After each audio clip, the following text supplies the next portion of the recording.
What's good, guys? Attack on Aaric here, bringing you guys another video that absolutely no one asked for. Finally having the free time to make a new video. I'm sorry, but school started up recently, and I guess all the teachers were in an agreement to give an assload of homework every night, so... I mean, even Fridays aren't an exception, man. If it's any weekday, you're gonna get some homework. But anyway, today I'm gonna be talking about the greatness that is Death Note. Or I guess in this case, it isn't great, at least from what I read. So an old 2009 Death Note script has been leaked online, and it is definitely, to put it very subtly, not the best. Granted, it was a first draft, so it isn't going to be the best, but if this is the direction that they were going to be going in with the first live-action Death Note film, then I'm glad they didn't make it. Now, over the years, the Death Note live-action film has gone through many rewrites and many different revisions, so the new Netflix live-action Death Note is going to be nothing like this one, don't worry. And thank God for that, because this really isn't good, man. I've left a link in the description below to where you can read the script. It's around 112 pages, so yeah. But if you don't feel like reading it, I'm gonna give you a really quick summary of it.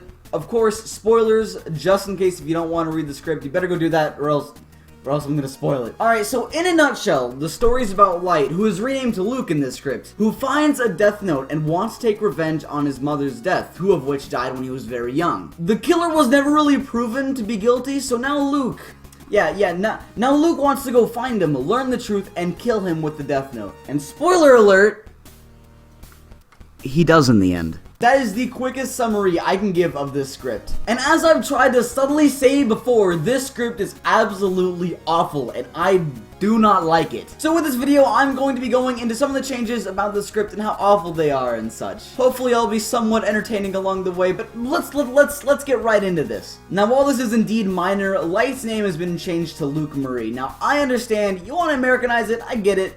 But the real problem here is that his father isn't named Bill Murray. Now that's the real loss. But really though, getting into this, there's a lot of problems with this adaptation, and that's even if you can call this an adaptation. Now I understand with every adaptation you have to take liberties with the script, but holy hot damn, this one really did. First of all, this is a revenge story. Light, or I guess Luke in this sense, really doesn't have this god complex. He doesn't really want to become a god of a new world. Although it is hinted at throughout the script, his main goal is to find his mother's killer. One of the things that makes Death Note so interesting is Light's god complex. He is menacing, he is a force to be reckoned with, and if you take 95% of that away, his character becomes much less interesting. Speaking of less interesting, there is absolutely no interesting character in this script. No one. Light has a girlfriend. Is she interesting?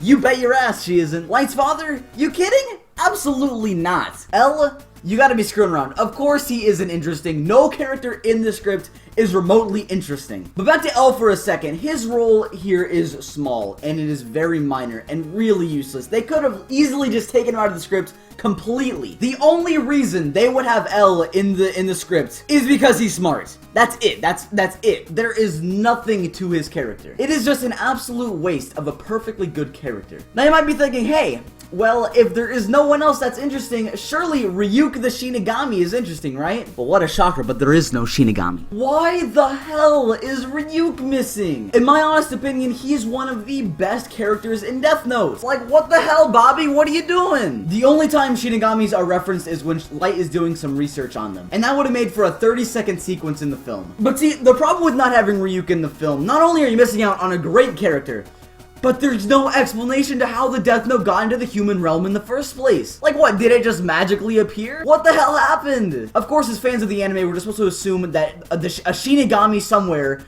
dropped it because they were bored. But just think of it as someone who had no knowledge of Death Note watched this film and they didn't know because we weren't given an explanation. It's stupid, and it's really a loss for the film. Remember the Ray Penber sequence from the anime? Remember how that criminal hijacked the bus? Yeah, well, that sequence happened in the script. Now here's what I thought was gonna happen, alright? So Luke was going to drop a piece of the Death Note, and the bus hijacker was going to pick it up and then see Ryuk in the back of the bus. Now, I thought this would have been the film's introduction to Ryuk. And you know what? That's fine. That's okay. It's definitely a different way to introduce Ryuk, but hey, it works. Now, does that happen? In case you didn't know by now, no, it doesn't happen. I really love Ryuk, and with him missing out from here, it really is a loss. Now here's something I found really stupid about the script, okay? So once Luke figures out that the Death Note actually works, he starts doing some detective research into his mother's death and finds the person who supposedly killed his mother. in past tense. Now throughout the film, he starts doing some detective work to find out if this guy actually killed his mom. And yes, he is revealed to be Luke's mother's killer. But Luke could have avoided all of that if he just would have killed him in the first place. If Luke was so sure of this guy being his mother's killer, then why the hell didn't he just kill him to begin with? And then not use the death note again. In the end of the film, okay? In the end of the film, even though he killed many criminals, after he kills his mother's killer, he stops using the death note. What was the point of killing everyone else if you were just going to stop after you killed your mother's killer? That's so incredibly idiotic of him to do. Like, what the absolute hell were they thinking? Ain't no way the Netflix Death Note is going to be worse than this. No way. There's no way. And I've got a lot of faith in that adaptation, and even if it isn't great, it will be better, much better than this trash. I'm so glad they did not make this into an actual film because it would have been awful. Oh my god. At the end of the day, this script is trash. It's garbage. And if you didn't spend the 2 hours reading it, well then, I mean, you definitely didn't miss out. I'll say that. And dude, don't even get me started on the ending. Oh my god. I'm not even gonna begin to talk about the ending. I don't care that much. Anyway guys, what do you think about the changes in this script? Tell me in the comments below and I will read your comments. Anyway guys, that's it for this video. Please like, comment, and subscribe if you want to see more videos such as this one. And I'm out.